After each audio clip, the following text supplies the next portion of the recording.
Eu falo aqui hoje em nome de um coletivo, o coletivo Arte Vida e EPIC, que é um coletivo de professores e estudantes do IEPIC, que tem retomado algumas atividades pedagógicas da nossa escola. Eu tenho coordenado, junto com a professora Sabrina Machado, esses eventos. Hoje é o nosso segundo encontro. Na semana passada tivemos um encontro de abertura desse ciclo de conversas. Vou pedir que alguns desliguem os seus microfones para que a gente possa se ouvir bem e ouvir bem o professor Rodrigo. Esse, então, é o nosso segundo encontro do coletivo Arte Vida. É um encontro que a gente chamou de EPIC em Diálogos Formativos. Só foi possível porque a gente contou com a parceria, a gente que eu me refiro, a professora Sabrina Machado e eu, nós contamos com a presença e participação e colaboração da equipe diretiva da escola e da equipe pedagógica e dos demais colegas professores. Para mim é um grande prazer poder fazer a mediação da nossa conversa de hoje, cujo tema é a educação infantil e as produções corporais na escola. E convidamos o professor Rodrigo Lema Del Rio Martins, que é professor da Universidade Federal Rural do Rio de Janeiro, é doutor em Educação Física pela Federal do Espírito Santo e é um professor que possui grande experiência com a educação infantil. E nesse sentido, eu me sinto muito feliz pela tarde de hoje que se inicia e por ouvir o professor Rodrigo. A gente combinou uma fala entre 15 e 20 minutos.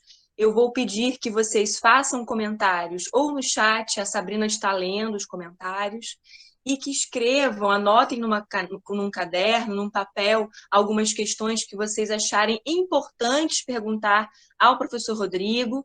Eu vou dizer que hoje o evento contamos com mais ou menos 52 pessoas, e é isso, assim, para falar de educação infantil e as produções corporais, eu convido e agradeço imensamente a presença do professor convidado, o professor doutor Rodrigo Martins. É um prazer, Rodrigo, estar com você.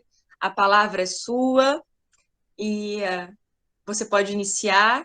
E eu tô feliz, muito feliz e acredito que será uma tarde muito proveitosa para todos nós. Agora eu vou desligar o meu áudio para a gente conseguir ouvir bem o professor Rodrigo, ok? Seja bem-vindo, Rodrigo. Boa tarde mais uma vez. Boa tarde, Roberta. Boa tarde a todas e todos, né? Mas uma sala aqui majoritariamente formada por mulheres. Fico muito feliz, muito alegre, muito contente de poder estar aqui dividindo esse momento formativo com vocês. Um convite muito honroso, assim, que a professora Roberta me fez, e um convite da professora Roberta a gente nunca diz não, né? Ela sabe do carinho, da admiração que eu tenho por ela, e, assim, para mim é uma honra mesmo poder participar com vocês, estar interagindo, né, com pessoas que estão vinculadas a essa escola tão tradicional do estado do Rio de Janeiro, uma escola tão tradicional na formação de professores e professoras.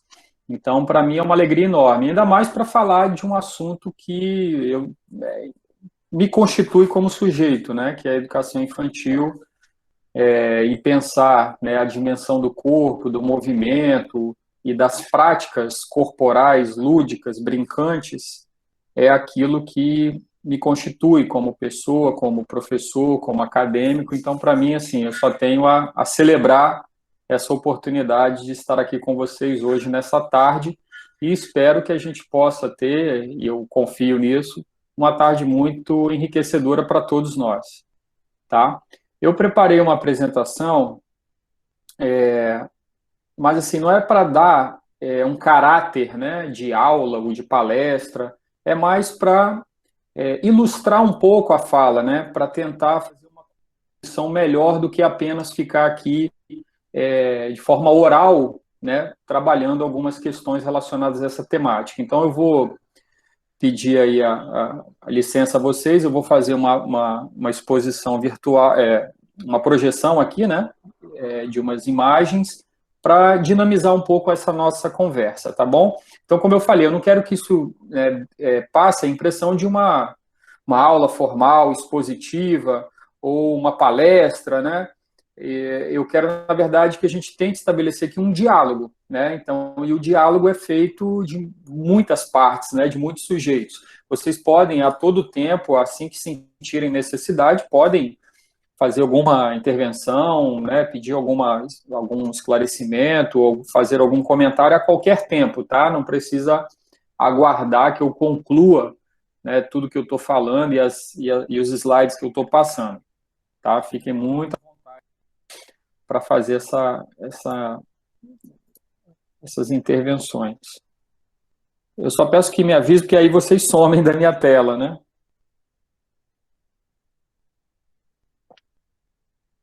Já está aparecendo aí para vocês? Sim, Rodrigo. Que ótimo. Então tá, pessoal, sim. O tema é o que a professora Roberta aí apresentou, né? Quero saudar também os colegas, professoras, outros profissionais da escola que estão junto com a professora Roberta nessa proposta, né? O coletivo Arte e Vida, do qual ela faz parte e compõe com outros colegas. São iniciativas muito bacanas, muito interessantes, porque a gente aprende, né, que a docência ela não é feita de forma isolada, né? A gente não é professora sozinhos, né? Isso é uma tarefa compartilhada e é muito legal quando a gente percebe que vocês aí conseguem se agrupar em coletivo para fazer proposições dessa natureza, né? Em que a gente pode interagir na formação inicial / continuada de quem está lidando ou almejando lidar com o ofício do magistério. Então, pessoal, a educação infantil e as produções corporais na escola. Essa é a temática central da qual a gente vai conversar hoje. Eu vou tentar, o que eu trago, né, carregado na minha fala, é a partir da minha experiência, que eu digo que é uma equilibração entre teoria e prática, né? A gente sempre tenta buscar uma superação entre teoria e prática, né? Então, eu tendo a dizer que a gente vai tentar aqui equilibrar. Tudo que eu vou falar, que eu vou trazer para vocês, é fruto das minhas experiências, né? De leituras, de estudos, de pesquisas, mas também de 12 anos atuando na educação infantil como professor na educação básica e há algum tempo também trabalhando com ensino superior na formação de professores. E eu entendo a teoria, pessoal, como uma fundamentação que nos ajuda a agir, que contribui para que a nossa prática ela não seja uma prática esvaziada de sentido, de significado, né, que não seja algo muito aleatório. E a prática, eu compreendo que a prática ela é um sinalizador para a reflexão, para, inclusive, repensar a teoria, né? Então, é a partir do cotidiano escolar que a gente se depara com determinadas situações que nos permitem justamente ressignificar os conceitos, os pressupostos, aquilo que a gente aprende e que é categorizado tradicionalmente como teoria. Então, a partir, né, de tudo isso, da tentativa de equilibrar essas duas dimensões, é que eu tentei pensar, estruturar uma fala e uma exposição visual aqui para disparar a nossa... Não é para se encerrar nela, né? Ela é para causar, essa é o meu objetivo, um efeito disparador para a nossa conversa, para o nosso diálogo. Para começar, né, uma coisa que eu queria refletir com vocês, provocar em vocês, é a gente pensar qual é a concepção de educação infantil que a gente tem ou que vigora no país, né? Eu acho que é sempre importante a gente pensar o seguinte: qual é o papel que a educação infantil cumpre na nossa sociedade atual, né? A gente se acostumou a debater uma certa polarização entre a dimensão do cuidar e do educar, né? Em um dado momento histórico, a educação infantil ela era muito voltada ao cuidado, ao assistencialismo. A própria ideia, né, de creche remete a um lugar onde eu zelo pela integridade física das crianças, zelo também pelos seus hábitos de higiene, né, as suas necessidades básicas humanas mais imediatas, como alimentação, a própria higiene, etc. E um outro polo tensionando, quer dizer, não, isso aqui é um espaço educativo, pedagógico, onde elas precisam aprender, é o início da escolarização desses sujeitos, é o primeiro passo, né, dentro de uma estrutura de ensino-aprendizagem que vai, né, carregar até a vida adulta. Então, tem conhecimentos importantes que já é uma espécie de introdução a esse universo escolar. Tem essa polarização, e eu reconheço isso é algo que a gente percebe muito, né, na literatura e quando está atuando diretamente nas escolas de educação infantil. Além dessas, a gente pode, em paralelo, perceber que há também uma certa... principalmente quando a gente fala, né, entre cuidar e educar, os corpos das crianças, elas estão ali colocadas de que maneira, né? O corpo, no sentido de uma educação infantil assistencial, apenas voltada para a dimensão do cuidar. Como que esse corpo é enxergado pelo adulto que está ali lidando com essa criança nesses espaços-tempos institucionalizados, que a gente chama, né, de unidade de educação infantil ou escola de educação infantil, né? Tem várias nomenclaturas a depender da região, do local e da rede. Os corpos das crianças, elas são vistas por nós adultos o quê? Como um empecilho para a aprendizagem, quando a gente olha para a dimensão pedagógica, para a dimensão escolar, educativa da educação infantil. Então, o Francesco Tonucci, que é um pedagogo italiano, ele critica muito a ideia de escolarização a partir de charges. Ele trabalha muito com esses desenhos e muitas das vezes sem colocar texto, apenas a imagem com uma legenda ou alguns balõezinhos, né, para simbolizar ali retratar, né, uma determinada situação cotidiana em que ele problematiza muito a infância, né, o modo como as crianças são tratadas e entendidas por nós adultos, seja dentro ou seja fora da escola. E aí ele nessa charge ele diz o seguinte, ó, a creche não é um cabideiro. Eu gosto sempre de trabalhar com esse quadro, porque ele traz uma análise que me parece bastante acertada quando olha os 3 documentos numa linha histórica, que são os referenciais curriculares nacionais da educação infantil, o RCNE de 98, as DCNEs, que são as diretrizes curriculares nacionais da educação infantil de 2009, e a BNCC, que é a Base Nacional Comum Curricular. A BNCC, pessoal, recebe, né, atualmente, justas e merecidas críticas. Mas a gente não consegue negar de que é o documento vigente e é o documento que a gente não pode também ignorá-lo, né? Então, por mais que a gente possa discordar do processo, do modo como ele foi construído e até mesmo do seu conteúdo, a gente não pode se negar, né, a reconhecer que nele a gente precisa buscar aquilo que há de mais potente, de melhor, e pensar as nossas estratégias didático-metodológicas a partir desse documento. Nessa análise, a BNCC, que é o documento mais atual, se a gente separar também como ele está redigido para o infantil, para o fundamental e médio, a gente percebe que para a educação infantil, dos males o menor. Ele preservou muito do que eram as diretrizes curriculares de 2009. Houve retrocessos, mas também conseguimos enxergar ali alguns avanços. Uma coisa que a gente entende como importante é entender que a BNCC, ela se aproxima, ela não registra, não assume textualmente, mas ela se aproxima de alguns aspectos trabalhados, defendidos pela sociologia da infância, que é um campo trabalhando e indicando, né, que a criança da educação infantil, ela é uma criança que precisa ser reconhecida como um sujeito de direito, como produtora de cultura e não só como alguém que consome a cultura passivamente e protagonista nos seus processos de socialização. Quando a gente vai olhar, então, qual é a concepção de corpo e movimento que está colocada nesse documento?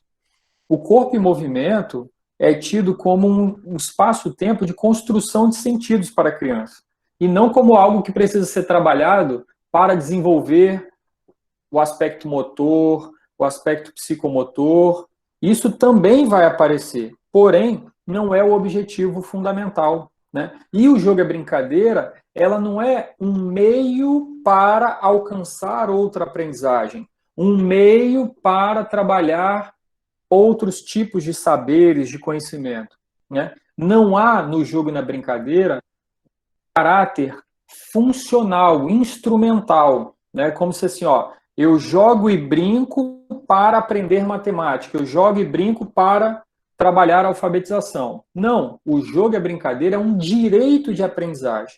É aquilo que torna a criança mais criança. O jogo e a brincadeira é uma marca indelével da infância. A infância, que é o quê? Uma categoria, né, social do tipo geracional, as crianças, a marca, uma das coisas que identifica e diferencia o sujeito criança do sujeito adulto é a sua necessidade histórica, a sua necessidade existencial de brincar. Então, o jogo e a brincadeira é entendido como uma finalidade em si própria, ou seja, é um direito da criança brincar e jogar, e não um jogo e uma brincadeira que está sempre preocupada com uma aprendizagem ou com algo que é externo à própria dimensão do brincar. Isso vai trazer implicações inúmeras, assim, da gente pensar o tempo, a rotina, né? Até que ponto a fragmentação dos tempos dentro da educação infantil eles atendem às demandas, às necessidades da criança, porque num espaço institucionalizado, como é, né, as nossas escolas de educação infantil, a escola é regida pelo tempo Cronos, né, que é o deus do tempo, é o deus do controle do tempo das pessoas, né? O Cronos, o cronômetro, ele vai ditando o que a gente faz. Não, agora bateu o sinal, acabou, é outra coisa. Agora é hora de lanchar, agora é hora de descansar, agora é hora de ir para o pátio, agora é hora de voltar para a sala. Enfim, a gente está sempre organizando, se organizando e organizando a rotina das crianças pelo tempo Cronos. O jogo, a brincadeira, ela está muito mais próxima do tempo Kairos, que é o tempo do prazer, do envolvimento, o tempo do divertimento. Isso, então, vai criar novas tensões, novos desafios para a gente pensar o papel que o corpo, o movimento, e entendendo o jogo barra brincadeira. Aqui eu estou usando como sinônimo, tá, pessoal?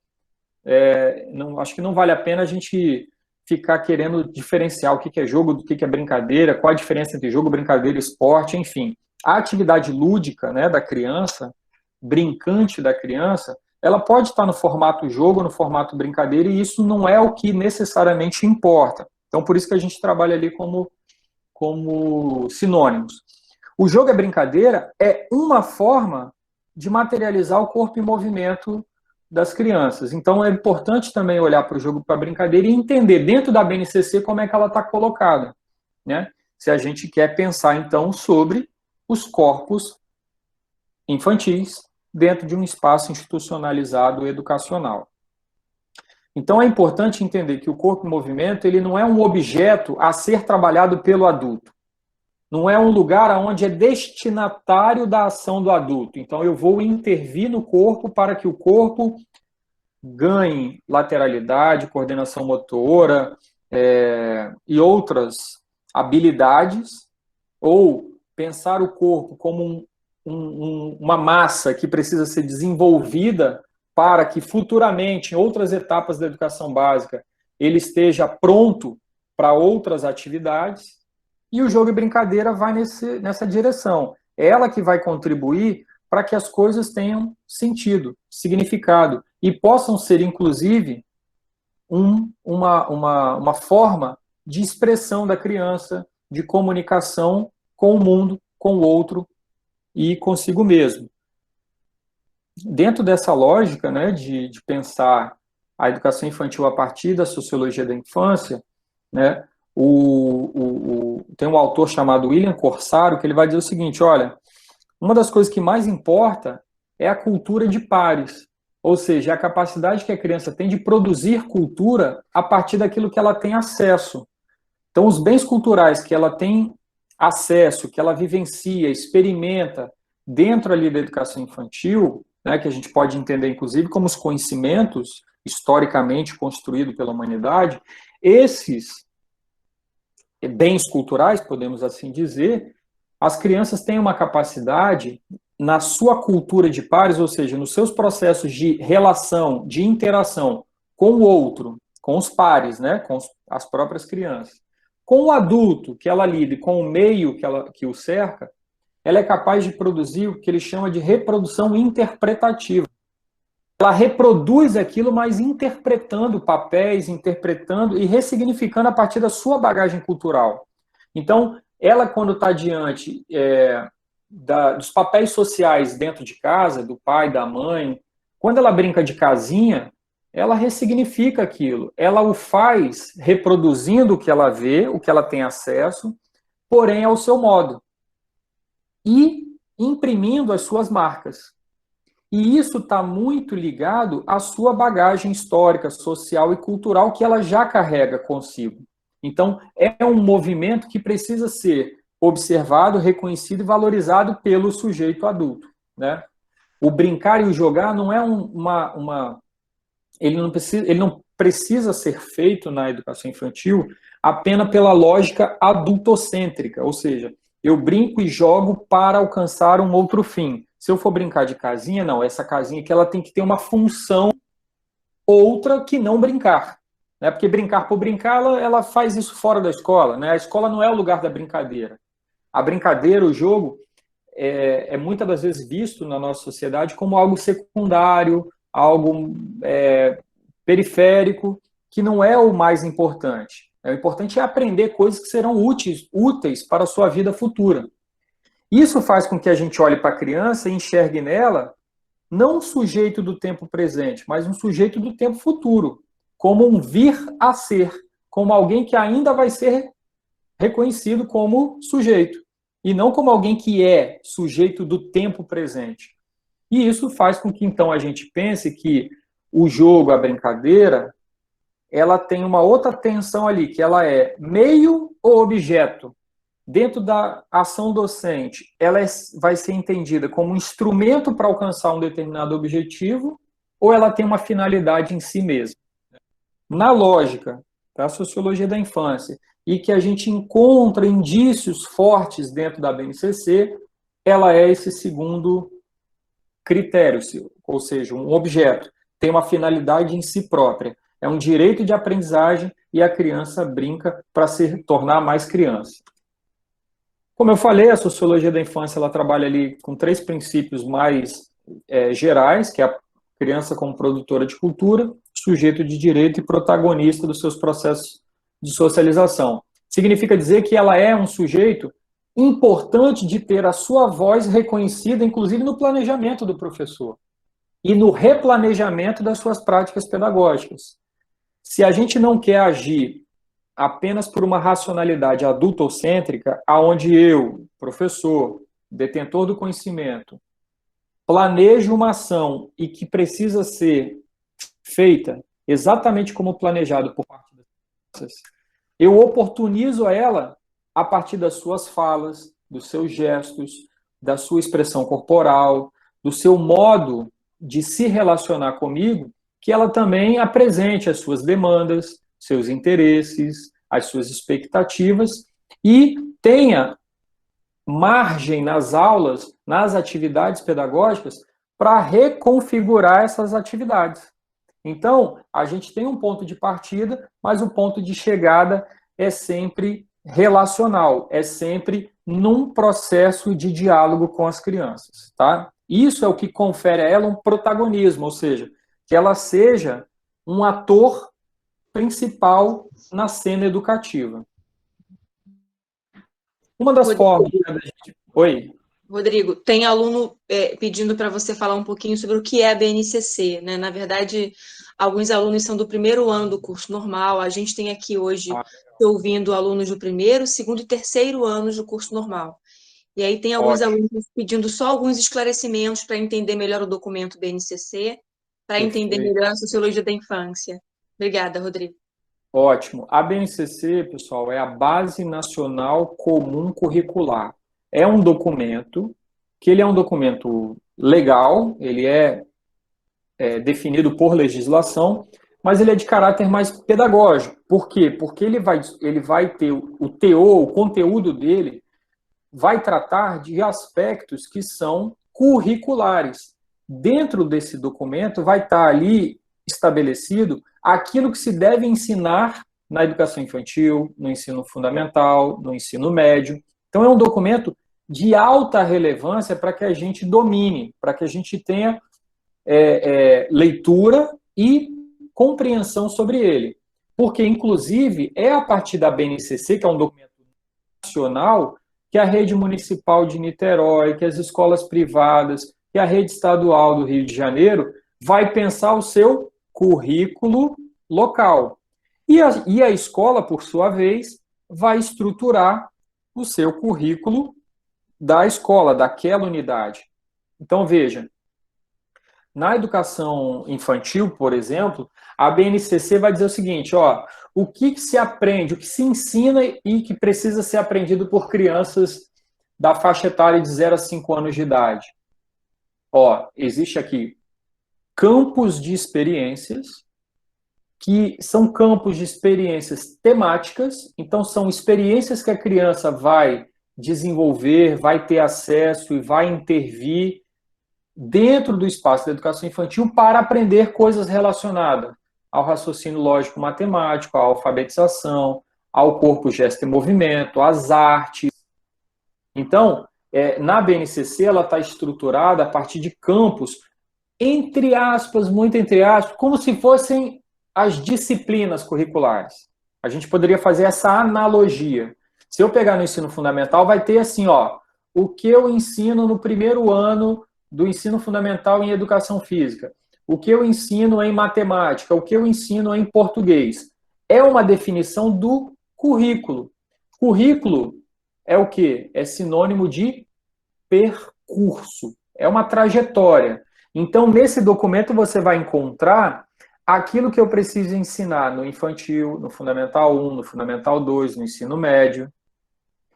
Ele vai organizar o ensino da geografia, lá no Fundamental 1, no primeiro ano, segundo, terceiro, quarto, no sexto, sétimo, oitavo, nono. Vai dizendo por turma, por ano, né? Quais são os conhecimentos que precisam ser aprendidos por crianças da faixa etária naquela disciplina ou naquela área de conhecimento. Como a educação infantil não trabalha com uma organização disciplinar, ou seja, aula de educação física, aula de arte, aula de português, aula de matemática, aula de história, pelo menos não é assim que a BNCC traz. Você pode até encontrar alguma escola que está até se organizando dessa forma, mas esse não é o padrão, não é o que se tem colocado atualmente. Então, a BNCC, na verdade, ela vai dizer do percurso. Lá, inclusive, ela divide, por exemplo, as crianças em 3 grupos: bebês, crianças bem pequenas e crianças pequenas. E aí cada município vai dizer, olha, bebês eu vou dividir em 2 turmas, né? A turma de 6 meses a 1 ano e de 1 ano a 1 ano e 11. Vai ter um parâmetro, uma referência para que as escolas, as redes municipais, a rede privada tenham um parâmetro para organizar o processo de ensino em cada unidade educativa. Tá? Não sei se eu respondi. Sim, foi ótimo, Rodrigo. Eu estou perguntando no chat se alguém tem mais alguma questão, porque pode colocar, inclusive, no chat, eu leio para todo mundo, né? Inclusive para você. Tá. Como a gente tem um tempo mais curtinho, eu vou passar rápido aqui, São 3 princípios também que a gente pensa em educação infantil. Trabalhar a partir de projetos disciplinares, então você articula uma temática central e vai pensando cada campo de experiência da BNCC, corpo, gesto e movimento, eu, o outro e o mundo, traços, sons e cores, que são os temas, né, que a educação infantil traz anotados lá na BNCC. Práticas que dialoguem com as diversas linguagens, então um princípio pedagógico é não trabalhar fragmentado, é trabalhar de forma integrada, são experiências que reúnam nela o maior conjunto de linguagens possíveis para serem vivenciadas, experimentadas pelas crianças ali, naquele momento considerado de ensino-aprendizagem. E a promoção do protagonismo infantil, como eu falei, ou seja, a criança ela precisa ser levada em conta desde o planejamento até os processos avaliativos.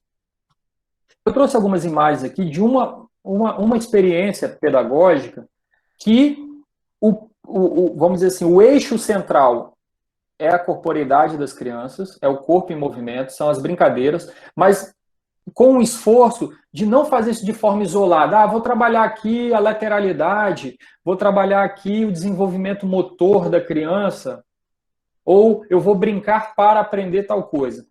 A tentativa, o esforço era de reunir professores de formações diferentes, de educação física, de pedagogia, de artes, e trabalhar o corpo infantil a partir de diversas linguagens.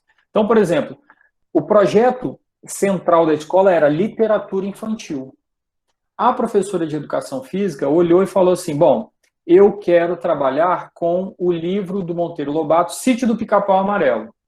A partir do sítio, as crianças foram desenvolvendo, discorrendo experiências corporais brincantes e que em vários momentos colocavam as artes cênicas, a música, a própria literatura, a encenação, né, dos personagens. Eles tinham, então, esse diálogo com as artes cênicas, com a musicalidade, com a teatralidade, mas também com a própria leitura, releitura dos contos ali da Emília, dos personagens que compõem essa história. E aí, vejam, no momento vocês vão ver atividades que são bastante corporais, que exigem das crianças o seu movimento corporal, mas o foco não era necessariamente esse. Então, aqui elas estão brincando, por exemplo, aqui é um pique-pega. O pique-pega é enredado pelo personagem da Emília. Então, a peruquinha da Emília era, inclusive, o símbolo de quem estava pegando. Quando uma criança encostava na outra, trocava a peruquinha, e antes disso, elas ajudaram na confecção da peruca, leram a história, entenderam as características, a personalidade da própria Emília, e em vários momentos, os personagens, eles eram reposicionados. Então, por exemplo, o Saci Pererê, ele não era o Peralta, aquele que é apenas visto com uma certa negatividade porque ele apronta. Não, ele era o defensor da floresta. E a partir dessa ideia de defensor da floresta, atividades que tematizavam questões ambientais, ecológicas, para que as crianças entendessem que elas não estavam ali, vou só brincar de pular num pé só, porque isso me ajuda a ter equilíbrio e lateralidade. Não, isso tá dentro, mas é secundário. O bacana é elas tentarem adentrar no universo da história, vivenciar o personagem, propor atividades a partir da história, vivenciá-las corporalmente e também discutir questões relevantes como um tema transversal tão importante como é o meio ambiente, as questões ecológicas, a sustentabilidade. Né? Aqui é a Emília, aqui o Narizinho e Pedrinho, aqui brincando de acampamento na floresta. A ideia do Saci como defensor da floresta, as crianças falam, poxa, mas meu sonho era acampar. Eu nunca tive a oportunidade de acampar, tia. E ele fala, não, então vamos construir um acampamento. E aí dentro do acampamento as histórias vão se materializar corporalmente falando. Então, olha, não tinha necessariamente na história um acampamento, uma cabana. Isso vem com a participação efetiva das crianças. E aí elas, ao mencionarem isso, isso ingressa, adentra ali no planejamento do professor, constrói-se uma cabana que está dentro da floresta, que é o ambiente, que aí sim dialoga com a história, e várias atividades brincantes, corporais, de movimento, pelo Saci, né, ali no caso, naquele mês ali era o Saci, e você pode organizar isso de diversas maneiras. Eu posso trabalhar um personagem por mês, ou um segmento da história a cada bimestre, enfim. Isso vai depender também da quantidade de aula, qual é o tempo que você tem para colocar esse projeto em andamento, tá? Então, as crianças ali começaram a se aproximar. Eu tive que borrar as fotos, né, pessoal, por conta da questão ética e de preservação do anonimato das crianças. Então talvez a visualização não fique 100%, mas ali tem uma máscara que eles construíram de EVA junto com a professora, né? O professor de arte deu muito apoio. Aí tem TNT ali, ó, que fez tipo um laguinho, um negócio azul, que depois isso também se transformou num rio. Eu vou até passar para lá, porque a foto ficou fora de ordem aqui, peraí. E eu volto aqui. Olha lá, o Saci, ó, o cuidador da natureza. Aí a gente foi discutindo com eles uma série de questões sobre desmatamento, a importância da fauna, da flora, e a importância de ter pessoas que defendam a natureza, que a natureza não é um negócio, isso aí tá lá na mata, tá lá na floresta amazônica. Não, o verde, as áreas, né, verdes, que podem ser até um parque, uma praça, um quintal, enfim, elas têm elementos ali da fauna importantes para a nossa vida como humano. E aí você vai, na linguagem infantil, também tratando dessas questões e enredando isso a partir da literatura infantil, da construção de objetos, construções artísticas, e aí o professor de artes entra e faz pinturas, produz objetos que vão ser usados depois na própria aula de artes, ou com a professora de educação física. A professora de sala, né, de formação em pedagogia, ela trabalha aqui, ó, nesse caso aqui foi a tia Anastácia. Ela veio junto com a tia Anastácia, a gente até fez uma inversão de papéis, né? Porque ali tinha, né, a pessoa que trabalhava na casa e a que cozinhava, né? A que cuidava, que era a avó das crianças, e aquela que cozinhava. Em algum momento a gente também inverteu os papéis. Quem cozinhava era a avó, tinha essa função na história, passa a ser alguém ali que recebe também esses cuidados. E aí, ó, as brincadeiras, elas também vão... Ó, tem brincadeiras ali de um circuito motor, passar por baixo, pular. Só que o objetivo não era necessariamente desenvolver esse aspecto físico-motor, era reunir objetos espalhados pelo pátio para fazer a comida, para levar nessas verduras para a tia Anastácia fazer a comida que depois ia ser socializada com eles. E aqui foi comida de verdade, né?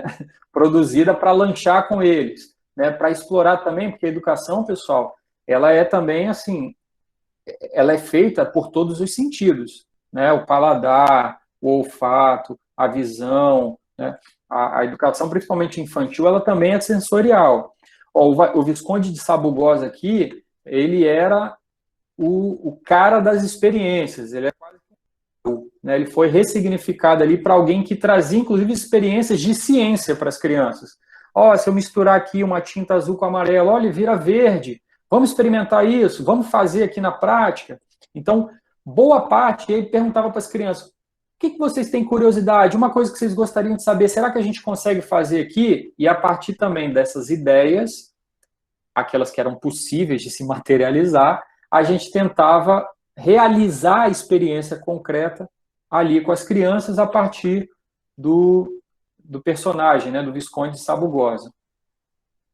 As brincadeiras aqui infantis, a gente fez um diálogo com as famílias, trouxe as famílias para a escola num dado momento, para discutir com os pais do que você brincava quando era criança. Né? Porque esses pais, boa parte deles, tinham até uma relação muito afetiva e muito mais próxima com o sítio do que as crianças de hoje. Não só pelo livro, mas por ver na televisão o desenho, assistir eventualmente lá um filme. Tinha mais até conhecimento. E muitos deles já tinham mais uma tradição de brincar na rua, de brincadeiras populares. Parte dessas brincadeiras levantadas com os pais também foram vivenciadas pelas crianças ali, e que era um pouco do cenário, né? A Narizinho, o Pedrinho, a Emília, eles brincavam naquele sítio grandão, naquele espaço super amplo, que é um espaço que, infelizmente, hoje, principalmente nas grandes cidades, a gente já não tem mais, né? Aqui já é um circuito motor, olha. Elas estavam brincando, estavam se movimentando, sendo desafiadas, só que aqui elas tinham que achar os elementos para fazer a poção mágica da Cuca. A Cuca também foi diminuído um pouco o terror sobre ela, como alguém do mal, alguém que pega a criancinha ou né? Embora também a questão do medo foi trabalhada, né? A professora se vestiu de cuca para dar um primeiro impacto assim para as crianças e depois ela tinha indumentária para discutir a questão do medo, para ganhar mais confiança, porque o medo também é uma das sensações, dos sentimentos que não é externo à criança, então não é errado do ponto de vista pedagógico a gente também fomentar isso nela. E a gente também teve, aqui não está a imagem, mas fez também apresentações culturais. As crianças dançaram a música da Emília, apresentaram para os pais, né? E aí juntou todos os professores de sala, de educação física, o de artes, produziram os materiais, a música, ensaiaram e dançaram para que os pais, como uma culminância do projeto. Então é isso, pessoal, que eu trouxe para a gente falar um pouquinho, né, num curto espaço de tempo, sobre corpo. Opa, como é que eu saio daqui? Aí. Rodrigo, temos uma pergunta. A Diga. Brenda pergunta se a diversificação da linguagem também está relacionada à brincadeira. Eu acho que seria interessante você tratar um pouquinho sobre esse assunto. Achei bacana a pergunta da Brenda, agradeço, inclusive, a Brenda. Ei, Brenda, realmente, excelente. Sim, a brincadeira, né, quando você olha lá, voltando para a BNCC, ela fala, ó, os eixos estruturantes do trabalho pedagógico com crianças. Interações e brincadeiras. Então, o que é uma estrutura? Estrutura é aquilo que sustenta, né? Qual a estrutura de um prédio? Aquilo que não deixa o prédio cair. É aquilo que você coloca em cima e fala, bom, aqui está seguro. Estrutura é isso. Então, é um eixo estruturante. Então, brincar é a base para que todo o processo ocorra. Essa brincadeira, então, é a partir dela que você tenta fazer interagir todas as linguagens. Então, a linguagem artística, a linguagem visual, a linguagem oral, né? A própria linguagem do alfabeto, a linguagem matemática. Você vai. Agora, isso exige uma certa criatividade e um exercício de tentar ser criativo, né? Porque a gente às vezes diz assim, eu não sou uma pessoa criativa, então eu nunca vou dar conta. Não, isso é exercício, né? É tentar pensar. Por isso que eu até falei no início que é bacana, né? Que é o que esse movimento aí do coletivo, arte e vida, ou seja, a docência ela não é isolada. A docência é um fazer coletivo. Então, fazer coletivo significa pensar com o outro. E nesse caso, a perspectiva aqui é pensar junto com as crianças. E as crianças, elas têm uma capacidade imensa, que muitas das vezes a gente não reconhece, de sugerir, de trazer proposições que podem ser e devem ser incorporadas ao planejamento do professor. Então, é pensar, bom, você vê, ó, o tema da escola era literatura infantil. Pô, e aí, o que eu faço? Ela era uma professora de educação física. Como é que eu vou trabalhar corpo e movimento aqui dentro dessa lógica de não fragmentar? Eu vou trabalhar o corpo e movimento e não me interessa o que se faz na sala de aula, quando está com um professor de artes ou com outro adulto. É tentar pensar, olha, a partir dessa temática, como é que eu consigo trazer mais linguagens possíveis, né? Recontando história, fazendo com que elas tenham produções textuais, imagéticas, das cenas vividas, é uma forma. Em alguma brincadeira, trazer algum elemento, por exemplo, aquela da experiência da ciência. São linguagens distintas e que a brincadeira é o elo, é ela que conecta. Então, essa é um pouco da ideia que se tem apontado a partir da lógica atual da educação infantil. E que a gente encontra, numa leitura mais otimista da BNCC, a gente encontra também esses indícios de que é possível fazer isso a partir da BNCC, sem descartá-la por completo. Muito bom, Rodrigo. A Rayane pergunta sobre a questão do medo, trabalho pedagógico em relação ao medo, se a gente pode trabalhar alguns traumas, mas eu acho que é uma pergunta. Gente, se a Rayane quiser, ou se mais alguém quiser fazer a pergunta para o Rodrigo, esse é o espaço também, tá? Eu estou aqui fazendo a mediação, mas acho que é importante vocês também levantarem as questões de vocês. Quem quiser, é só colocar no chat o nome Mas acho que o Rodrigo pode falar um pouquinho sobre... Porque você falou do medo, né? O medo é um Sim. sentimento também, né? É um afeto. E como é que a gente Sim. pode passar o medo na educação corporal? Eu pensei muito enquanto você falava da Belenice Salete Grando, né? A professora lá do Mato Grosso do Sul, Mato Grosso, eu acho, que é da educação física, e ela fala que toda educação é educação do corpo. E aí ela vai na sociologia para pensar essas questões, né? O quanto que o sujeito se forma e é formado corporalmente. Total. E o medo, principalmente com criança pequena, ela assim, é muito delicado, né? Primeiro que depende muito da faixa etária, né? Que tipo de medo pode se causar na criança que não vá criar nenhum tipo de barreira, de trauma, de fazer, inclusive, que ela não confie mais em você, não queira, inclusive, se relacionar com vocês. Mas a educação infantil, ela é, para a criança, para a maioria delas, uma experiência de medo, porque é um ambiente que não é um ambiente familiar. Ela sair de casa, ser deixada pelo seu responsável, pessoa da qual ela convive e tem confiança, num ambiente totalmente diferente do que ela vive, né, da casa, e com outros adultos que ela tem, inclusive, muito pouco contato, já é uma experiência de medo. E que ela, com o passar do tempo, ela vai aprendendo a lidar com esse medo e superá-lo. Então, em alguns momentos, trabalhar o medo, ele é importante no sentido de encorajar as crianças. E tem que ter sempre o cuidado para não traumatizá-las. Então, por exemplo, até nas atividades corporais, superar o medo é aceitar que eu posso pular daqui para lá sem me machucar, que eu posso, com segurança, com o devido cuidado por parte do adulto, explorar uma parede ou uma árvore, algo em que existe um risco, que é um risco à integridade física, mas que é um risco, vamos chamar de controlado. Então, trabalhar o medo tem essa relevância. Não existe uma receita, faça isso que a criança vai perder o medo ou vai se tornar uma pessoa corajosa.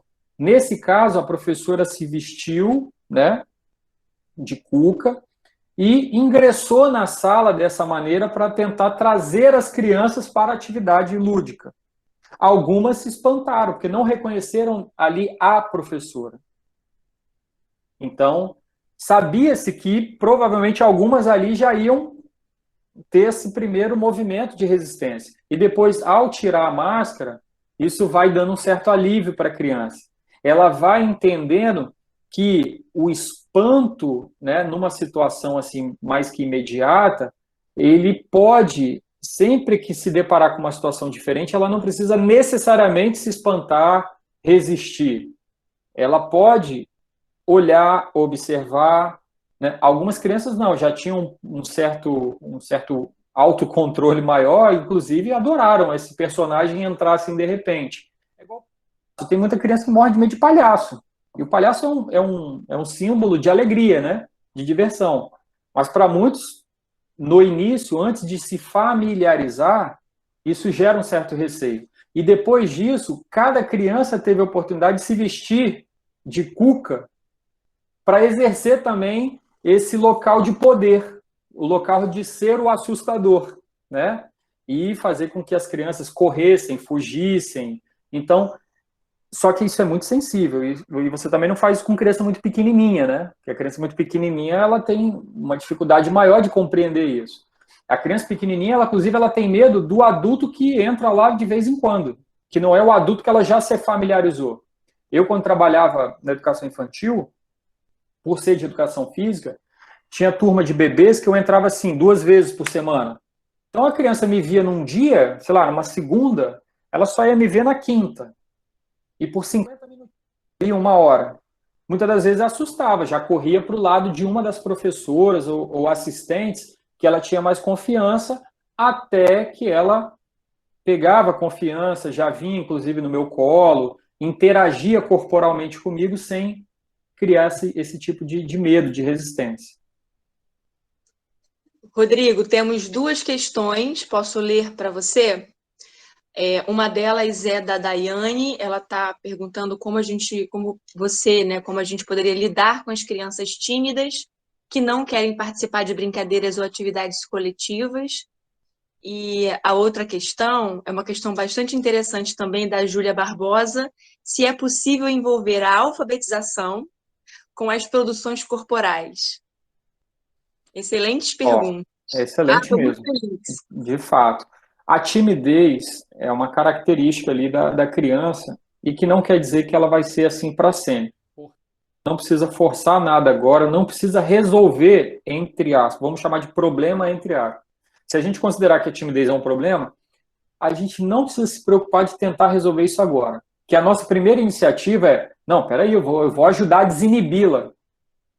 Não, eu vou ajudar ela a aflorar, desabrochar e parar de ter esse receio, né, essa introspecção. Pessoal, não é o momento, a criança ela pode vir a desinibir isso mais para frente. Eu mesmo era hiper, mega, super, duper tímido. Eu fui, quando estava na faculdade, que eu fui começar, num processo natural, me soltar um pouco mais. Então, a criança pequena, ela tem que ter respeitado, inclusive, isso, o seu tempo. O tempo dela é diferente do nosso tempo e é diferente do tempo Cronos. Não, ela precisa agora, porque nessa aula ela tem que fazer tal atividade. Eu acho que o próprio passar do tempo, e se ela sente que você respeita ela, nessa particularidade dela, a probabilidade dela se soltar mais numa próxima atividade, numa próxima aula, nem que seja assim um mês depois, é maior, porque ela vai sentir mais confiança naquele adulto. O adulto que não constrange, porque é um constrangimento. Você é tímido, é igual entre nós mesmo, você ficar para alguém e falar, aí, fala alguma coisa, só eu que falo. Isso gera constrangimento, desconforto. Entre adultos, imagina para uma criança pequena. E isso não vai ajudar a deixá-la mais desinibida. Pelo contrário, talvez vai até deixá-la mais retraída. Então, respeitar o tempo da criança, eu diria que é uma dica, assim. E que o próprio prazer da atividade, a euforia que muitas das vezes a atividade corporal gera, pode levá-la, aos poucos, a se incorporar àquela atividade e fazer atividade. Eu tinha, por exemplo, muita resistência de algumas crianças de brincar por eu ser homem, principalmente as meninas. Muitas delas saíam para ir para o pátio comigo e sentavam e não queria brincar. Estava nos olhos, nas feições dela, no corpo dela, que ela estava louca para brincar do que estava rolando, principalmente quando o grau de euforia estava lá em cima, em atividades que eles mais curtiam e que o corpo era colocado totalmente assim, de forma a se movimentar, mas tinha uma certa restrição pelo fato de eu ser homem. E aí tinham questões, inclusive, familiares, de orientação da mãe, porque é isso, olha, cuidado, e né, a figura masculina dentro de um universo predominantemente feminino, que é a educação infantil, ele tem também essas questões, né, que atravessam ali. A outra pergunta, Roberta, era sobre alfabetização em atividades corporais, é isso? As produções corporais. E aí eu acho que você Bacana. pode falar um pouquinho sobre a relação entre a alfabetização, o letramento e as Isso. produções corporais. Ótimo. Olha, a alfabetização ela pode e deve estar nas atividades corporais, sim. O grande problema é quando a gente submete, não, a atividade só vai ser corporal, brincante, lúdica, para que haja o processo de alfabetização. Porque aí você esvazia o sentido da brincadeira. Eu acho que ela pode e deve brincar por brincar, e nas brincadeiras podem e devem ter também incluídos, embutidas nelas, atividades que em algum momento exercitem a própria leitura, o processo, né, de leitura, de escrita. Agora, isso vai depender também do modelo de alfabetização a gente está falando, né? Porque para um modelo mais tradicional de alfabetização, muitas das vezes, é aquilo que eu falei no início, o corpo é visto como um problema, como um obstáculo, porque exige repetição, concentração, disciplina, para que você aprenda que B mais A dá bar. Né? Em processos diferentes, e assim, eu teria um pouco de dificuldade de dizer exatamente, tecnicamente, os nomes, os conceitos, mas em processos mais, talvez, construtivistas, esse processo de alfabetização junto ao corpo, ele é mais facilitado, né? Por exemplo, tem uma experiência que a gente fez uma vez com capoeira, onde as crianças da educação infantil, elas vivenciavam atividades de capoeira e as cantorias da capoeira, os cânticos da capoeira, porque muitos deles têm a mesma sonorização, com muita rima, eles eram, junto com a professora de sala, a gente trabalhava o processo de alfabetização.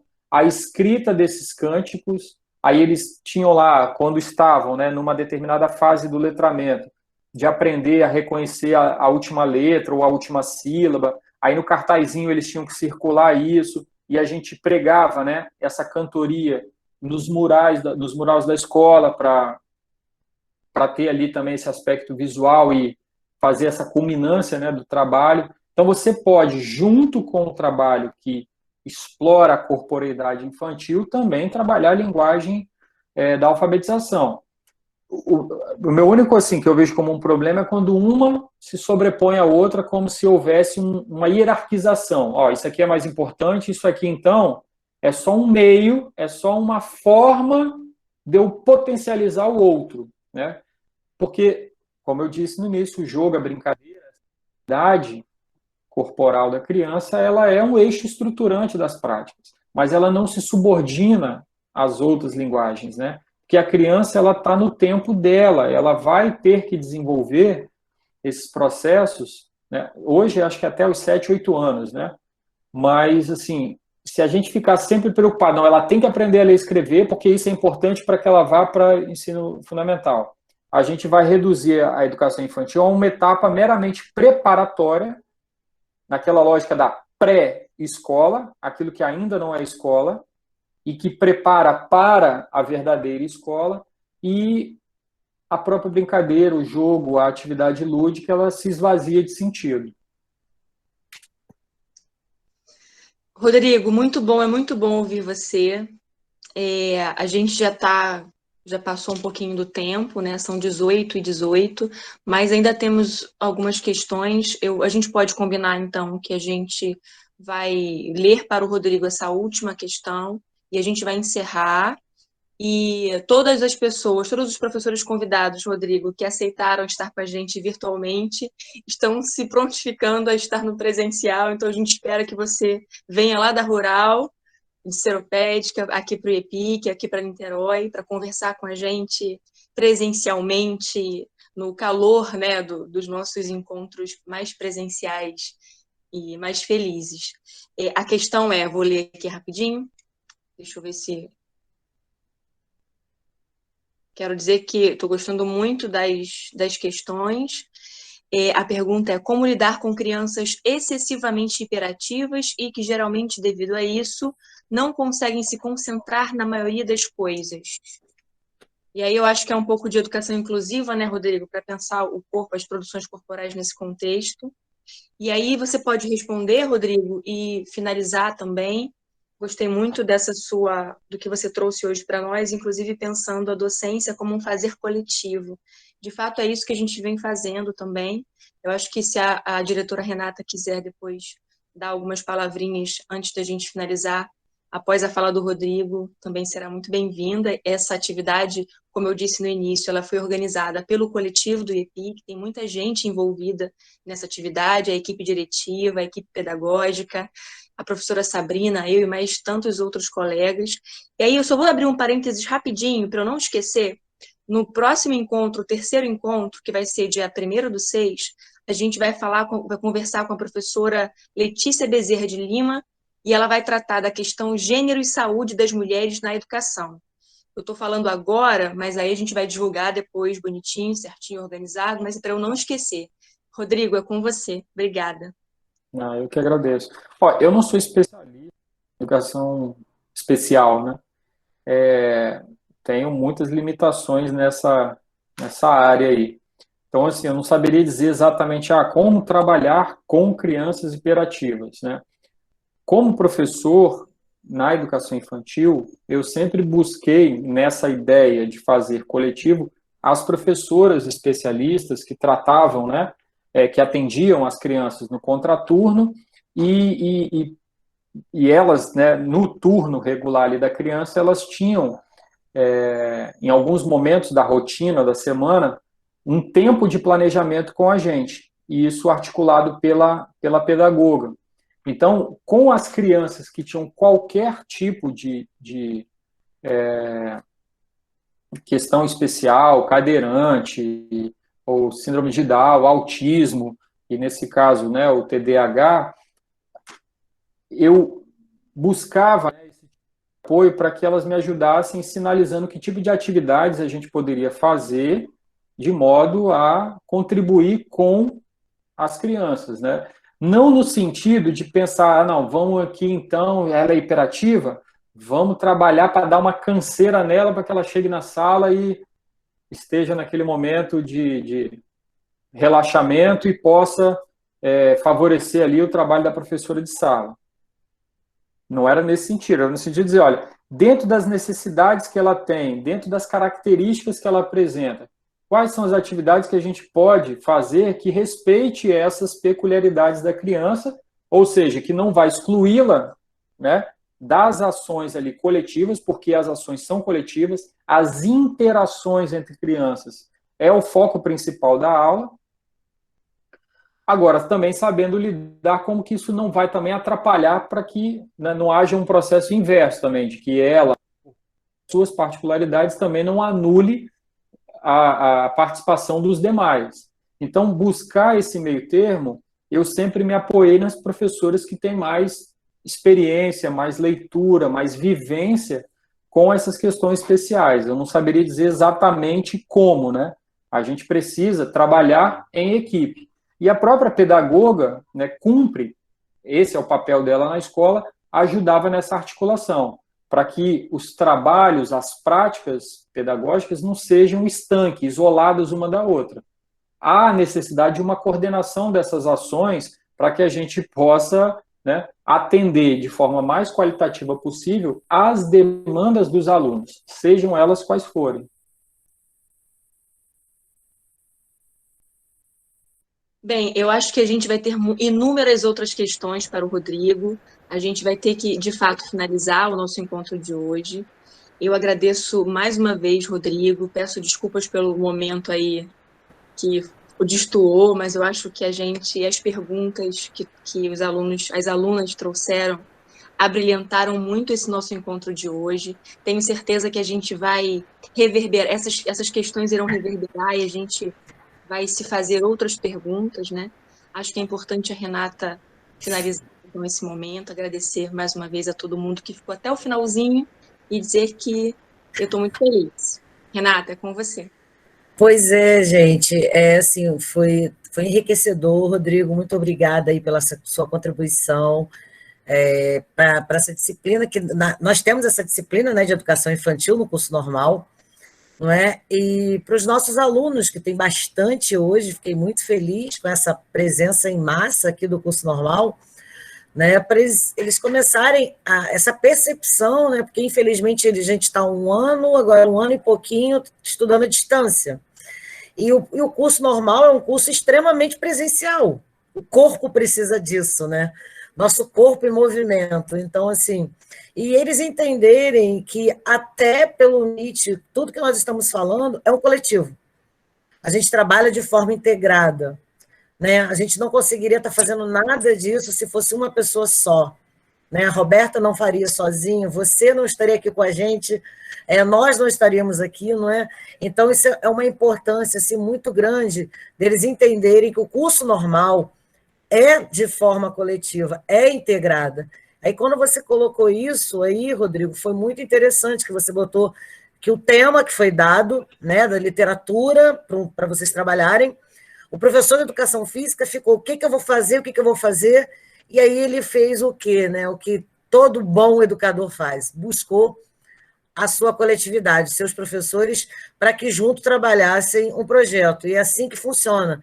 E é isso que a gente tenta que os alunos comecem a entender, que quando a gente trabalha um projeto, quando os professores estão falando e juntando as atividades, se chama multidisciplinar, isso se chama interagir, isso se chama coletividade. Para eles começarem a entender cada vez mais que o curso normal não é um curso isolado. Nenhum curso deveria ser. Muito menos o curso normal, onde eles vão trabalhar exatamente com essa clientela aí que você colocou tão brilhantemente para a gente, com essa atividade que você falou do sítio do Pica-Pau Amarelo, né, que eu me incluo nisso, que eu assistia muito, assisti a vida inteira, inclusive tive medo da Cuca, depois passei por depois fiquei com medo do Minotauro, então, assim, mas foram momentos, assim, brilhantes da nossa infância, que realmente os pais viveram e as crianças não tiveram muito essa oportunidade. Nós já tivemos alguns momentos, em 2019 conseguimos fazer um momento de atividade sem celular, sem tecnologia na escola, onde voltamos com as atividades de brincadeiras do dia a dia, né? Coisas simples, de não pular corda. E foi a escola inteira, o pátio inteiro, foi muito legal isso. Então, assim, gostaria muito de agradecer vocês, alunos, professores, Rodrigo. Rodrigo, fiquei com inveja de você. Aí, para terminar, tô fazendo um brinde a você aqui, ó. Dá para ver aqui o brindezinho? Brinde a você, Rodrigo, brinde, galera. Tá? Fiquem com Deus. Obrigada aí por vocês terem ficado até agora aí com a gente. Beijo no coração de todos. Rodrigo, a casa está aberta quando quiser. Poxa, obrigado, obrigado. Me senti muito à vontade aqui. Já quero, Roberto, assim que tiver oportunidade, vamos estar juntos presencialmente, tanto aí, né, no IEPIC, mas também, quem sabe, a gente fazer alguma ação, algum evento, alguma atividade que os reúna lá em Seropédica, na Rural. Acho que é um dos nossos desafios, inclusive, é aproximar, né, a educação básica do ensino superior, universidade, porque nós somos um conjunto só, né? Nós somos um corpo só educacional e essas coisas não podem estar... Podemos estar distante fisicamente, mas não academicamente falando, né? Formativamente falando. Então, poxa, muito obrigado, para mim foi excelente, né? E como eu falei, uma instituição centenária, hiper, mega reconhecida, né? No estado do Rio de Janeiro, então para mim foi assim, uma satisfação muito enorme, muito grande. Obrigada, Rodrigo. Muito obrigada a todos e todas. Boa noite, pessoal.